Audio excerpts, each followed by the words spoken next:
Hola, buenas noches a todos, bienvenidos de nuevo a este pequeño rincón del cinéfilo y muchísimas gracias por escucharme. Esta noche vamos a comentar la tercera película que, como os dije en la pestaña de comunidad, vamos a cerrar una tercera trilogía. Pero en este caso la trilogía cyberpunk por antonomasia del cine moderno y del cine contemporáneo, que no es otra que la trilogía Matrix. Esta noche vamos a hacer un análisis bastante pormenorizado de todo el contenido mitológico, religioso y también técnico y artístico de una de las películas de ciencia ficción cumbre del cine contemporáneo, que es nada más y nada menos que Matrix Revolutions. Matrix Revolutions, como todos sabemos, pues se empezó a filmar prácticamente a la vez que Matrix Reloaded, es decir, al igual que en El Señor de los Anillos, al igual que Peter Jackson, los hermanos Wachowski, y digo hermanos porque no habían sido operados todavía del cambio de sexo, eso vendría unos años después, los hermanos Wachowski en esta película lo que hicieron pues es, digamos, copiar un poquito toda la técnica de Peter Jackson en lo que se refiere a poder filmar películas seguidas para ahorrar costes. Que luego también hicieron el equipo técnico de la Disney con Gore Verbinski a la cabeza para la filmación de la segunda y la tercera de Piratas del Caribe. Es decir, para ahorrar costes, la verdad es que es una técnica fenomenal, o es una táctica fenomenal lo que podemos hacer o lo que en Hollywood pueden hacer de rodar todo de una manera consecutiva. Para Matrix Reloaded, la verdad es que el rodaje, todo lo que se refiere a la última parte de esta trilogía, tengo que decir en un principio que fue un rodaje un tanto movido. Y un tanto movido me refiero porque uno de los personajes principales que había seguido en la primera y en la segunda de Matrix, más concretamente el Oráculo, interpretado por Gloria Foster en las dos primeras películas, pues falleció la actriz. Y entonces tuvieron que sustituirla en el último momento por una actriz llamada Mary Alice, que además tenía mucho contacto con Gloria Foster y además era una actriz que había interpretado bastantes obras de teatro en Broadway junto con Gloria Foster. Y qué mejor que una amiga suya, pues para intentar cubrir todo lo que a Gloria Foster había dejado.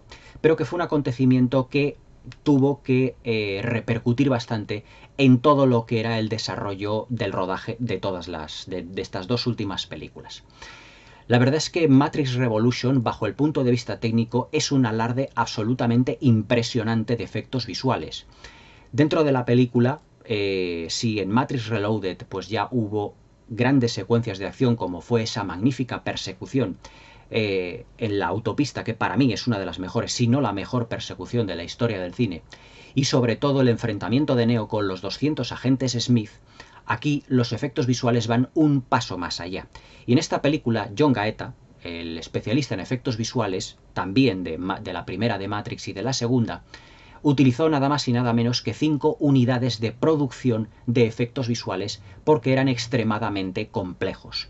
Pero no solo de complejidad y de efectos visuales vive Matrix Revolutions, sino que también argumentalmente volvemos a tener unas capas de lecturas religiosas, mitológicas y hasta cierto punto filosóficas como habían sido en las dos anteriores películas.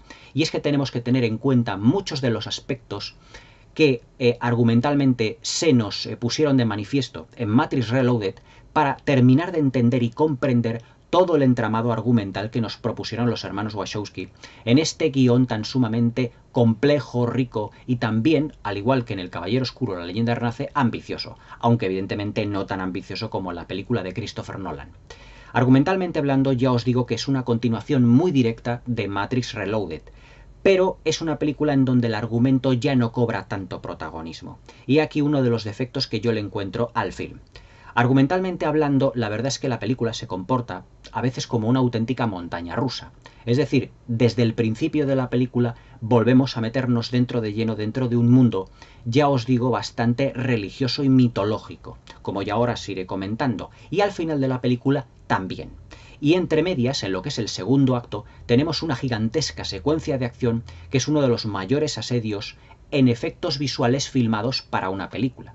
Yo me acuerdo que cuando fui a verla al cine, en el año, pues yo os digo, 2003, después de verla, porque esta es una película que hay que ver en pantalla grande sí o sí, para sacarle todo el jugo a la gran espectacularidad visual que el director de fotografía y la absoluta maestría en la planificación de los hermanos Wachowski nos dieron en aquella época, toda esta magnífica planificación en lo que a efectos visuales se refiere, en lo que secuencias de batalla, secuencias de acción y sobre todo ese asedio a todo lo que es la ciudad de Sion, o por lo menos el puerto de la ciudad de Sion, era absolutamente apocalíptico. Es una de las mayores secuencias de acción filmadas, pues prácticamente dentro de lo que llevamos de siglo XXI. Es decir, es una secuencia de acción radicalmente compleja, muy bien llevada, planificada hasta la extenuación, y en donde se tuvieron que tener en cuenta miles de detalles, y además que no solo están generados por ordenador, sino que también se utilizaron maquetas de un modo muy visual. Aunque evidentemente en el año 2003 el asedio y la batalla que se llevó la palma fue el sitio de Gondor y la batalla de los campos del Pelennor del Retorno del Rey. Es decir, que en ese sentido, digamos que Peter Jackson le aguó un poco la fiesta a los hermanos Wachowski. Pero todo hay que decir que todo lo que es el asedio, las secuencias de acción y sobre todo esas persecuciones con la nave de la Hammer que lleva la actriz Jada Pinkett Smith junto con Morfeo, el personaje de Lawrence Fishburne, a través de todos esos túneles hasta llegar al puerto de la ciudad de Sion, son secuencias realmente fabulosas, muy espectaculares y que, como yo os digo, hay que disfrutar en pantalla grande. Es en todo el segundo acto donde el argumento decae bastante. Y argumentalmente hablando, aunque Matrix Revolution siga siendo una película que tiene ciertas pinceladas de brillantez, no es argumentalmente muy homogénea, ya que en la secuencia del asedio los hermanos Wachowski se centran demasiado en la acción para dejar el guión bastante parado, en lo que se refiere ya no al desarrollo de los personajes, sino al desarrollo de esa especie como de guión filosófico y religioso que nos habían dado en las dos primeras películas y que se nos presenta solo en el primer y en el tercer acto de este film. Argumentalmente hablando, vamos a ir destripando la película y analizándola en lo que se refiere a los tres actos principales, a lo que es la presentación, nudo y desenlace, porque ya os digo que la verdad es que tiene detalles que no hacen que la película sea argumentalmente muy homogénea. Y sobre todo que hace esta película o saca a relucir uno de los defectos que a mi modo de ver tienen los hermanos Wachowski, hoy en día ya las hermanas Wachowski, que es la dirección de actores, donde en esta película ya se ve que no estaban ya los actores muy por la labor, ya no solo de continuar su personaje, sino que ya no estaban muy por la labor de estar evidentemente tan, por así decirlo, tan inspirados en todo lo que son sus respectivos roles. Hay que decir que aquí Keanu Reeves hace una interpretación bastante más fría que en Reloaded y sobre todo que en la primera de Matrix. Es decir, parece que en la primera de Matrix, interpretativamente hablando, todos los personajes estaban, digamos, desarrollando sus roles con ilusión. En Matrix Reloaded y sobre todo en Matrix Revolutions, la calidad interpretativa ha bajado bastantes enteros. Y se nota, por ejemplo, bastante, muchísimo en el montaje, donde las hermanas Wachowski están cambiando constantemente de planos o de primeros planos, en la que los actores solo pronuncian prácticamente una palabra o una frase directamente y no están tan elaborados argumentalmente hablando los diálogos como en las dos anteriores. Es decir, se nota aquí que los personajes y sobre todo la dirección de las hermanas Wachowski están un poco ya cabizbajos, van un poco de capa caída. Porque ya os digo que Matrix Revolutions se puede decir que en lo que refiere a visual, a espectacularidad visual, es un espectáculo que fagocita las interpretaciones de los actores y hasta cierto punto, digamos, el argumento, quedando una película un tanto, digamos, coja en ese sentido.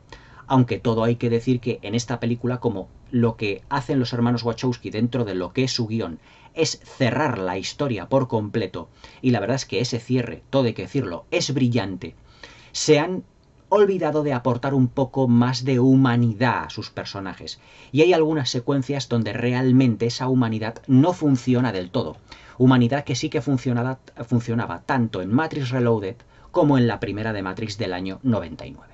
Pero vamos a ir destripando un poco Matrix Revolutions, porque ya os digo que aunque sea de las tres películas la que tiene un nivel más bajo, sobre todo artístico, sigue siendo una película notable en lo que a acción, efectos visuales y espectacularidad se refiere.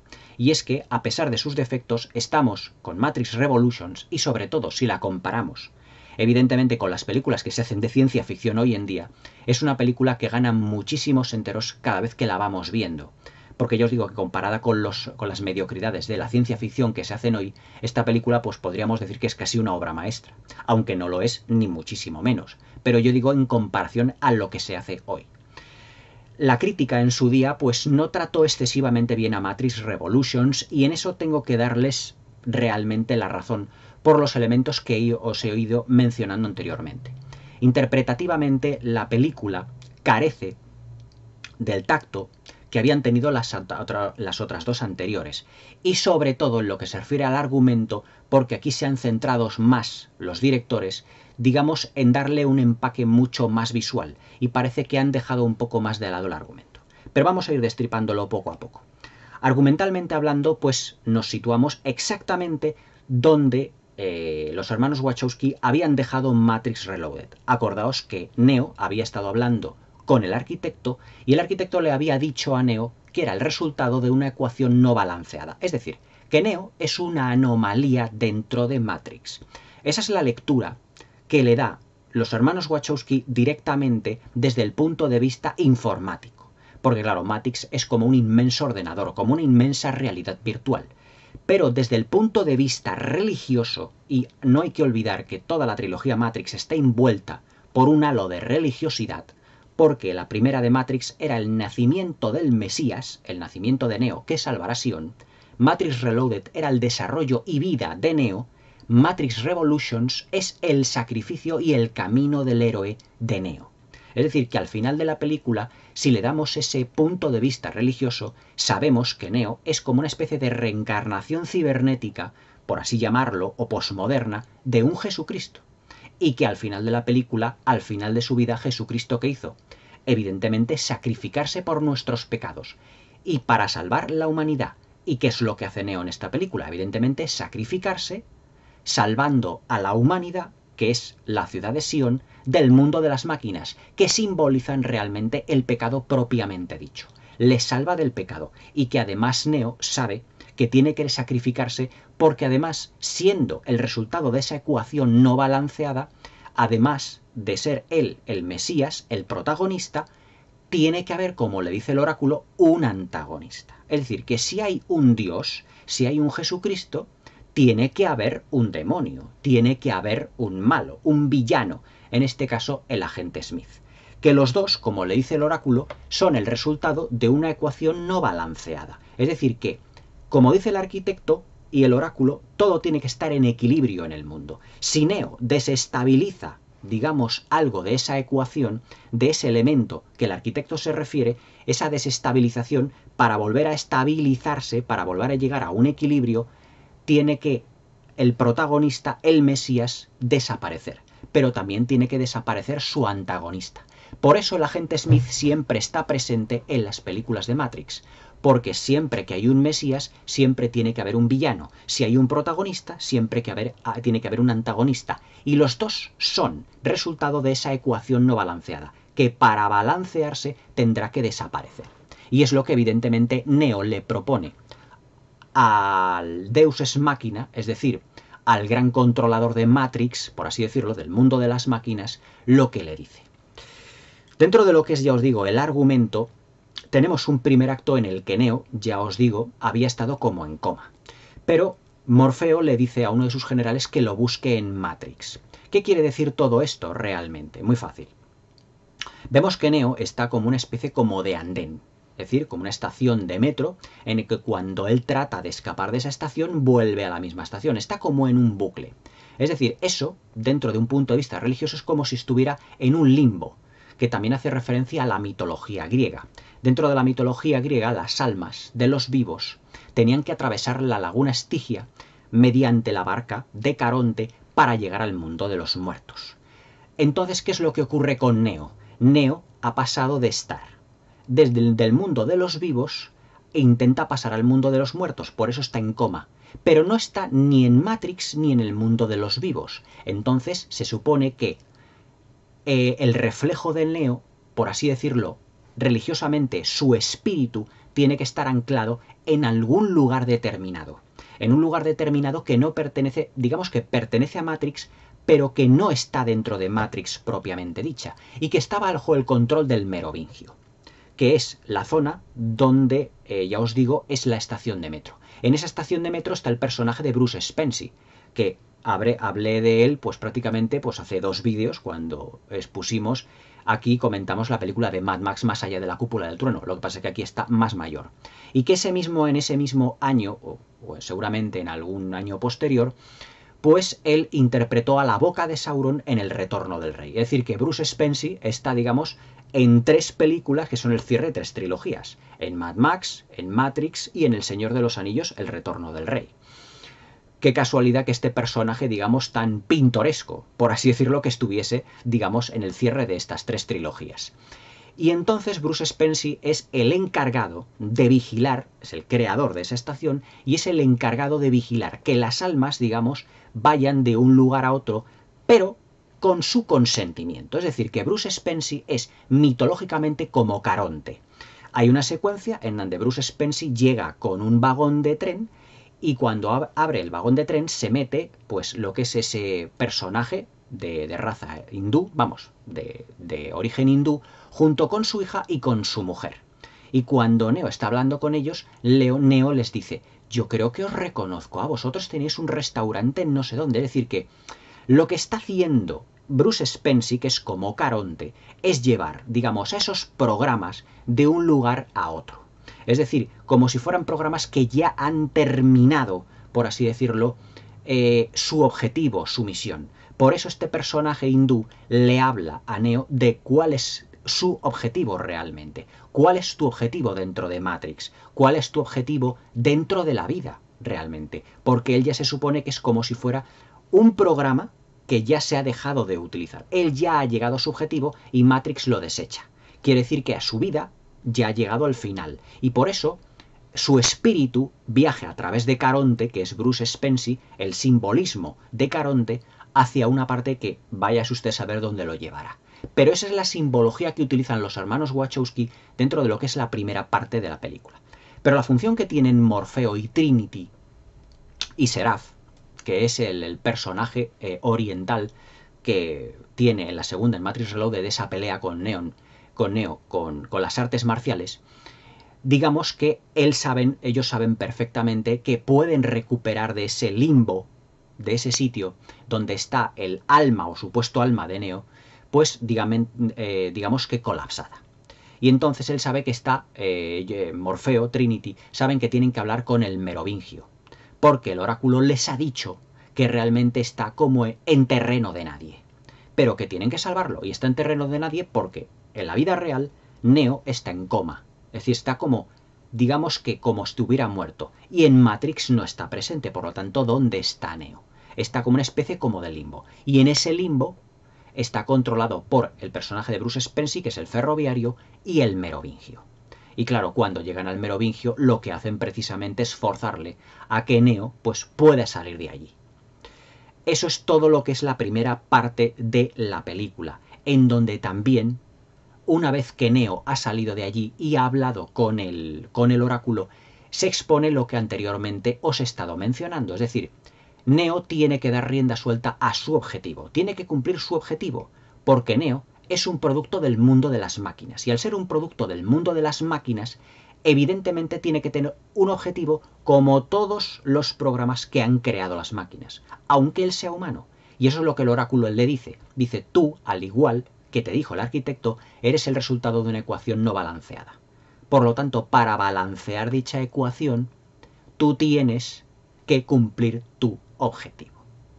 Él sabe que su objetivo, evidentemente, es destruirse ya no a sí mismo, sino derrotar al agente Smith, que es la persona que es el antagonista, como anteriormente os he dicho.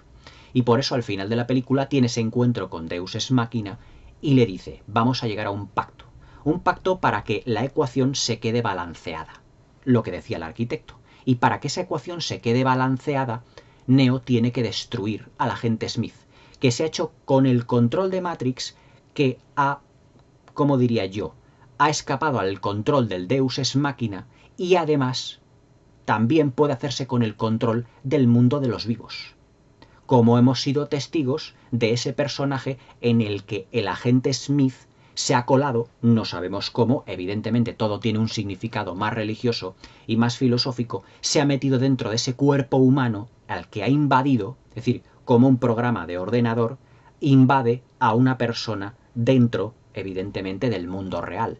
sin estar incluso en Matrix. Es decir, todo esto que se nos expone tiene una explicación más convincente desde el punto de vista más filosófico y metafísico y no desde un punto de vista racional. Por eso la película tiene de vez en cuando algún punto dentro del argumento que es difícil de entender, en el sentido de decir, bueno, ¿cómo el agente Smith ha podido entrar dentro de esto? Dentro del mundo real, del mundo de lo que es el real, que no es Matrix en general. Pero todo ello es para enfrentarse por enésima vez con Neo. Neo tendrá ese viaje, prácticamente que es el viaje del héroe, hacia la ciudad de las máquinas. Y ahí es donde se enfrentará, mejor dicho, pactará con el Deus Ex Machina diciendo, si yo destruyo al agente Smith que ha escapado a vuestro control, vosotros tendréis que parar lo que es la guerra y el asedio a Sion. Es decir, lo uno por lo otro. Es decir, que para llegar a ese equilibrio, para que Neo vuelva a formar parte de Matrix, por eso a Neo se lo llevan las máquinas al final de la película y vuelva, por así decirlo, a la fuente, que es el origen de todos los programas que tiene Matrix, evidentemente tiene que sacrificarse. Incluso se sacrifica el personaje de Trinity también, que es el que le lleva a la ciudad de las máquinas. Es decir, que Matrix Revolutions argumentalmente es un sacrificio. Es el sacrificio de Neo. Es el sacrificio que simbólicamente es como si fuera un Mesías, un Jesucristo, que para destruir al agente Smith, para destruir al demonio, para destruir al villano de turno, hace un pacto con el mundo de las máquinas para que todo quede ya balanceado. ¿Por qué? Porque además el agente Smith forma parte de la misma ecuación que está no balanceada y a la que pertenece también Neo. Es decir, que tanto Neo como el agente Smith, los dos pertenecen a la misma ecuación no balanceada. Y que para que se balancee, para que el equilibrio llegue a Matrix y al mundo de los hombres, tienen que desaparecer los dos. Por eso, evidentemente, Neo se sacrifica. Argumentalmente, ya os digo que es de más fácil y más intuitiva lo que es todo lo que es el desarrollo de la película, porque evidentemente nosotros estamos muy familiarizados con el sacrificio de Jesucristo. Y al estar más familiarizados, evidentemente lo asimilamos mucho más a lo que fue su vida, la vida de Jesucristo. Cosa que en Matrix Reloaded lo que nos da a entender es todo ese viaje que tiene Neo hasta llegar a entender cuál es el objetivo que tiene Neo en Matrix Revolutions. En la primera de Matrix era el nacimiento del Mesías y su entrenamiento para que les libere del mundo de las máquinas. En la segunda es el viaje para llegar hasta el creador, hasta el arquitecto, y el arquitecto le diga la clave de cuál es su objetivo y la clave de por qué él vive y por qué es diferente del resto de los humanos.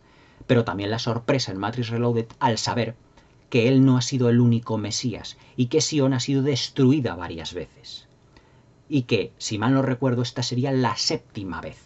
Pero claro, Neo tiene algo especial que a lo mejor no tendrían los demás Mesías, y es que Neo llegará a un acuerdo con el Deus Ex Machina para llegar a la paz completamente y para que las máquinas no actúen a través de la destrucción del agente Smith, que es el programa que se ha revelado realmente a la fuente y al Deus Ex Machina. La verdad es que argumentalmente ya os digo que las hermanas Wachowski en eso pues siguen con su halo religioso, aunque ya os digo con una carga de profundidad digamos bastante más superficial que en Matrix Reloaded. En Matrix Reloaded teníamos, digamos, argumentalmente una película mucho más rica, más profunda en ese sentido. Pero claro, aquí en Revolutions, al ser una película donde hay que cerrar las líneas argumentales y donde hay que meter muchas secuencias de acción, porque es el enfrentamiento entre las máquinas y el hombre, evidentemente el argumento y el guión, los diálogos, las interpretaciones, digamos que los personajes es donde menos evolucionan. Por ejemplo, si en el Retorno del Rey los personajes evolucionaban, digamos, hasta su cenit, para luego dar ese gran giro al final de la película en donde Frodo también se va directamente de la Tierra Media, igual que Neo se va del mundo de Matrix y del mundo de los hombres, evidentemente había que dedicar muchísimo tiempo a todo lo que eran las secuencias de acción. Y estas, cuando vienen en el segundo acto, son realmente impresionantes. Aquí el trabajo de los hermanos Wachowski y del supervisor de efectos visuales, John Gaeta, como ya os he dicho, es realmente encomiable. Es decir, estamos en Matrix Revolution ante una película de esas en el que los efectos visuales nos meten muy de lleno dentro del mundo de las máquinas y del mundo de Sion. Es decir, vemos ese muelle que va a ser prácticamente pues destruido por todos los calamares, por todas esas oleadas de calamares que vienen, de esos calamares mecánicos, y dando los hermanos Wachowski un, ¿cómo os diría yo?, un plus de espectacularidad a lo que es la planificación y al cuidado, que prácticamente se puede comparar al cuidado que han puesto en el argumento de las anteriores películas de Matrix, de las precedentes. Y aquí es cuando los hermanos Wachowski dan rienda suelta a toda su imaginación visual.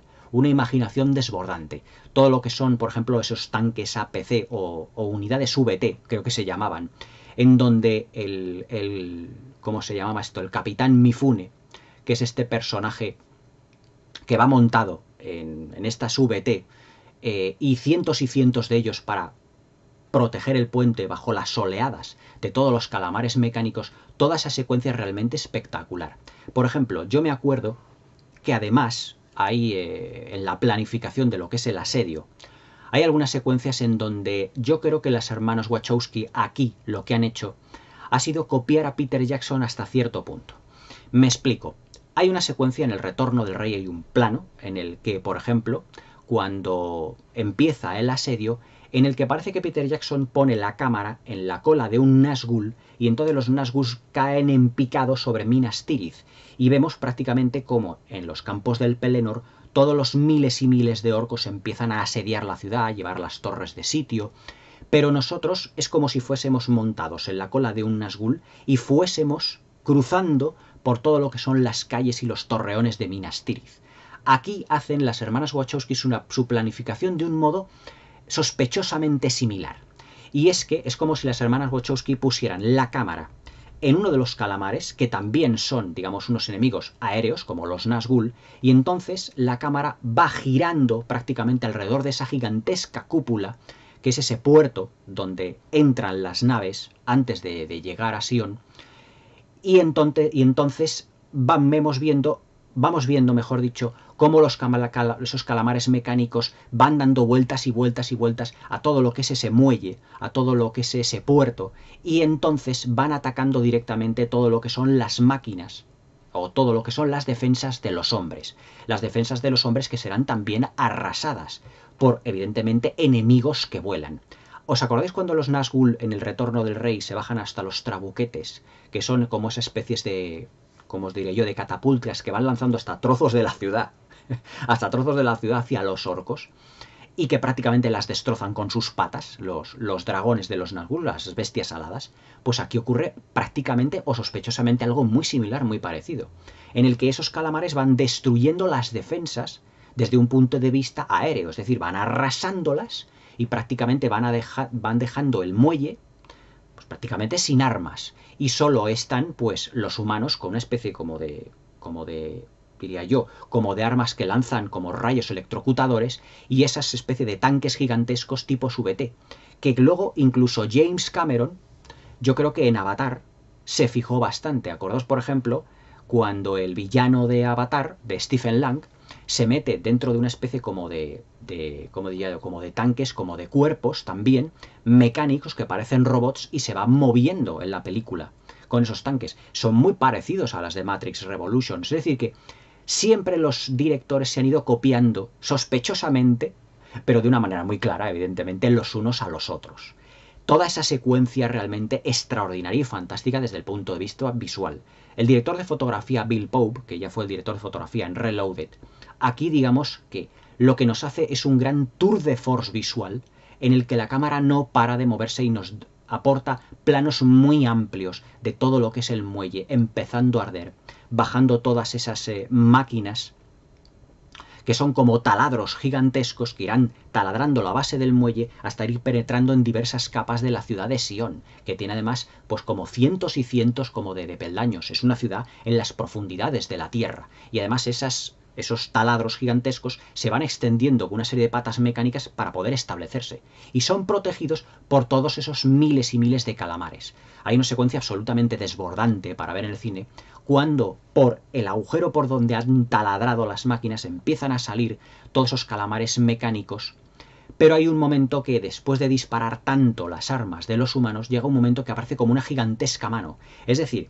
aparecen los calamares formando una mano gigantesca y arrasan, es decir, como si fuera una mano que lo arrasara todo, arrasan las VT, arrasan pues todas las zonas de lo que son los tanques, los lásers, de todo lo que son del ejército de los humanos. Y la verdad es que es una secuencia absolutamente desbordante y visualmente impactante. Es decir, aquí es donde las hermanas Wachowski es donde da rienda suelta a toda la imaginación visual que han tenido a lo largo de las dos primeras películas de Matrix y que en esta película nos regalan visualmente el cenit de la trilogía. Es decir, Matrix Revolutions, argumentalmente ya os digo que tiene sus altibajos, y sobre todo en la interpretación de los actores, que se me antoja bastante más fría que en las precedentes, que además es uno de los puntos débiles que yo les achaco a las hermanas Wachowski a la hora de dirigir películas, pero que desde el punto de vista visual, desde el punto de vista de planificación, desde el punto de vista, digamos, puramente estético, la verdad es que son pues unos genios, o unas genias en este caso. Son realmente extraordinarias a la hora de poder elaborar toda esa visión de lo que es el muelle, esa cúpula gigantesca hecha totalmente de granito, y nos regalan planos realmente antológicos. Es decir, es asombroso, por ejemplo, el plano donde vemos a las VT, a las VT creo que se llamaban, sí, los tanques APC o las VT estas,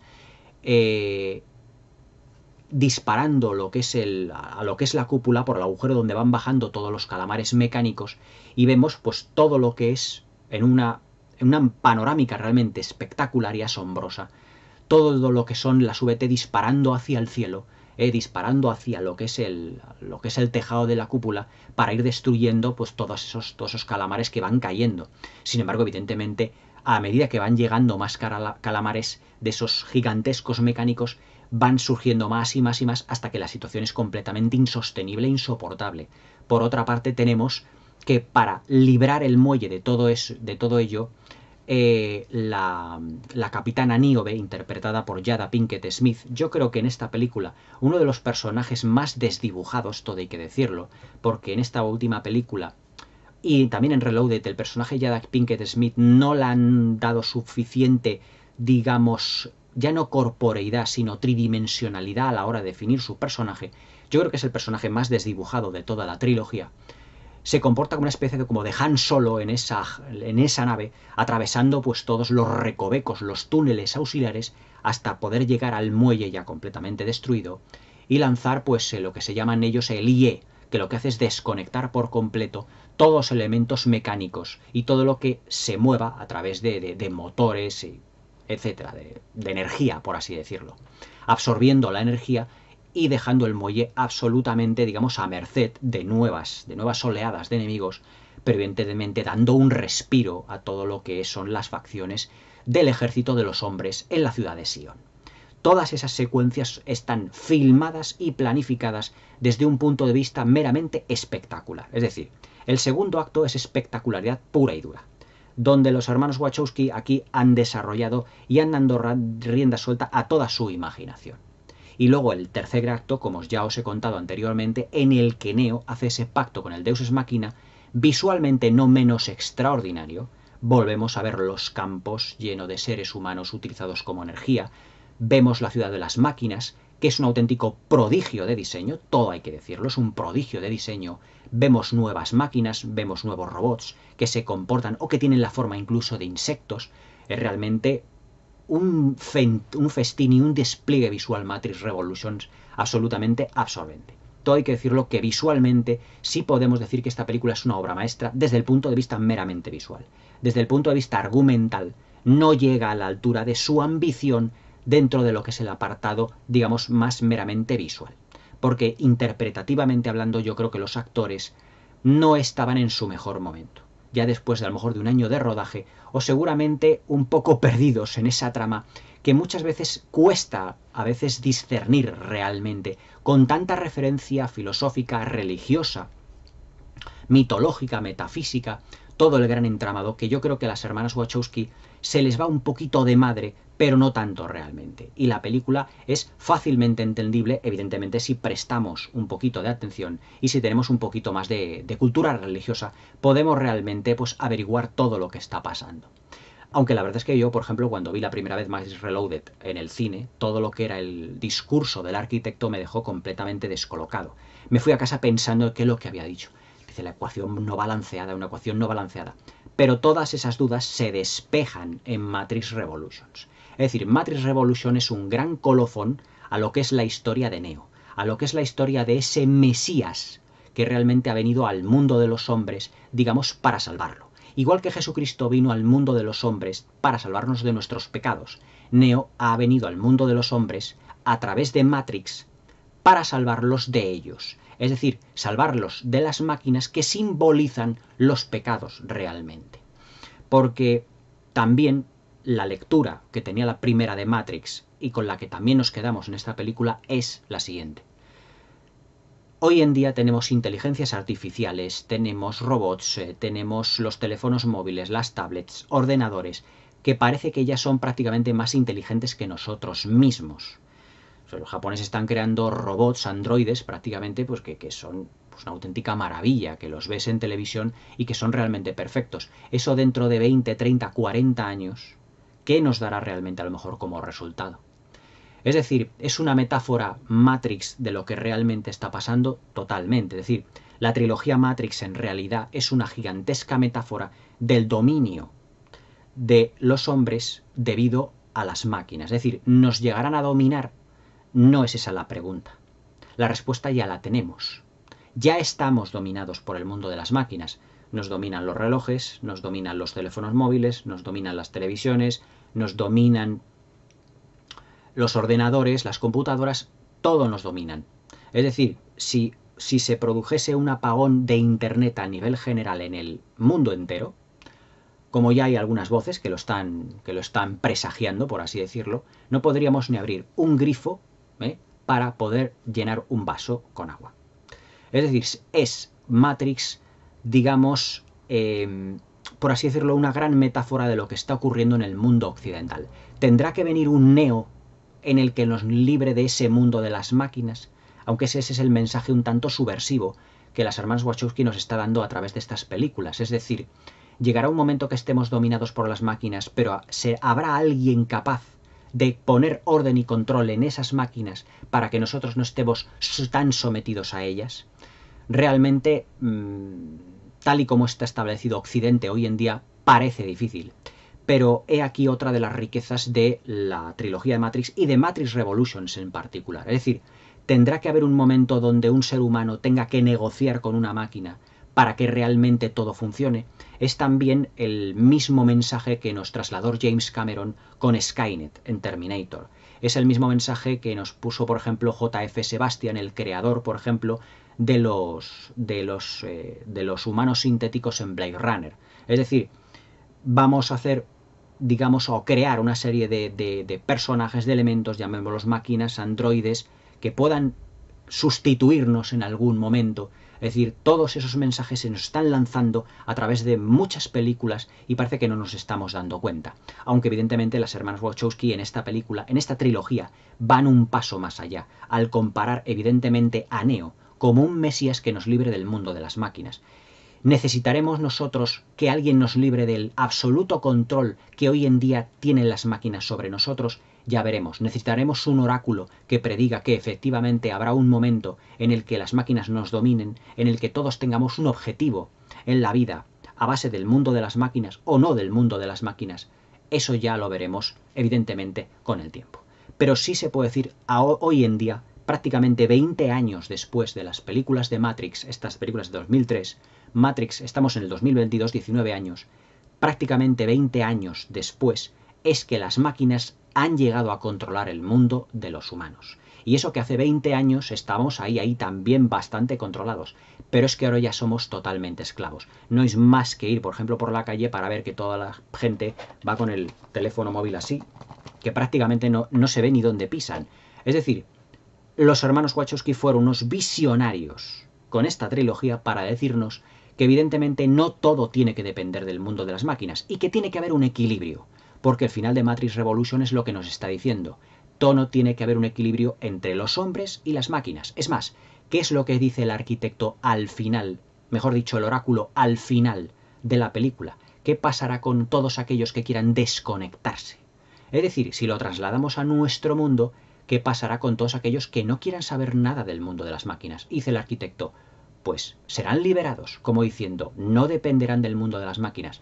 Pero lo triste hoy en día es que el mundo de las máquinas nos tiene tan dominados que ha acaparado puestos de trabajo, que ha acaparado nuestra vida hasta controlarla casi al 100%. Matrix Reloaded y ahora Matrix Revolutions son, por así decirlo, pues como, digamos, un gran recordatorio, o mejor dicho, una advertencia de lo que puede convertirse nuestro mundo si realmente estamos dominados por el mundo de las máquinas. Podrá ser algo ya que no tenga vuelta atrás, como el cambio climático, como 50.000 cosas que hay en este mundo. Es decir, Matrix Revolutions es una advertencia a través de una película. No nos dejemos dominar tanto del mundo de las máquinas, desconectemos un poco de las máquinas, aparquémoslas durante un tiempo y dediquémonos realmente, como por ejemplo hace la ciudad de Sion, a vivir todos en paz y en armonía, pero todos de una manera incluso, yo digamos, no voy a decir que prehistórica, pero si os dais cuenta, la ciudad de Sion tiene una especie como de caverna, en donde todos allí celebran una especie de rituales, bailando como vimos en Reloaded. Es decir, que el hombre, sin las máquinas, es como si hubiese, digamos, retrocedido en el tiempo, como una protohistoria realmente. ¿Necesitamos tanto realmente a las máquinas? Eso es lo que cabría preguntarse después de ver toda la trilogía Matrix. Matrix Revolution, en resumidas cuentas, es un perfecto colofón a lo que es la trilogía de las hermanas Wachowski en toda su extensión. Aunque ya os digo que argumentalmente y sobre todo interpretativamente, al no ser el fuerte de las hermanas Wachowski, es una película que desde el punto de vista artístico se queda un poco coja, pero no desde el punto de vista técnico. Pero como diría el arquitecto, para balancear lo artístico y lo técnico, para que la ecuación entre lo artístico y lo técnico quede balanceada, se puede decir que Matrix Revolution se desbalancea un poco, siendo de las tres películas, digamos, la que menos componente argumental tiene. Tiene un componente más épico, pero se echa en falta una mayor definición de personajes que habían sido presentados en Reloaded, pero que aquí no acaban de cuajar, ni en lo que se ve a definición ni a interpretación. Y ese es uno de los puntos flacos que tienen las películas, no solo esta, sino en realidad las películas de las hermanas Wachowski.